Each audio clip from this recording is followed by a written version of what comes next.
काकी हजुर के हो आज त? अब नानी तीज आयो, त्यही भएर भैँसीबाट स्टार्ट गरेकी छु मैले। अब पहिला भैँसीहरूलाई राम्रा गराउने, अनि त्यसपछि दर्हामा सुरु हुन्छ आफूहरू पनि राम्रा हुने। कति आनन्द गरेर मुखसुख धोइदिएर ल्याएर कति राम्ररी मुख धुन दिन्छन् मजाले। अनि यत्रो भैँसी छोडेर कसरी जानु हौ काकी दरखान? दरखाना त हिँड्नु पर्यो नि नानी, एकछिन गइहाल्ने, दिउँसो आइहाल्ने, यहाँको काम गर्ने भ्याउने, बिहानको धनीखुनी भ्याउने, अनि फटाफट जाने, अनि फेरि दुनी बेलासम्म आइहाल्ने।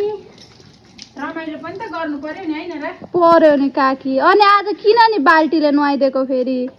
आज बाल्टीले त्यहाँ पाइप तान्न पनि झ्याउलायो, त्यही भएर यतिकै पानी हौजीहरू सफा गरेँ, अनि त्यही त बाल्टीले नुहाइदिएँ। यस्तरी पनि सजिलो लाग्छ मलाई। कति राम्रो देखिए त हौ काकी भैँसी त। भैँसी त एकदम राम्रा पनि छन्। मैले आज नुहाइधुवाइ गरेर यिनलाई एकदम राम्रा बनाउँछु। कति राम्रो देखिए हौ। एकदम नयाँ कति राम्रा छन्। आनन्द मान्छन् उत्तिकै।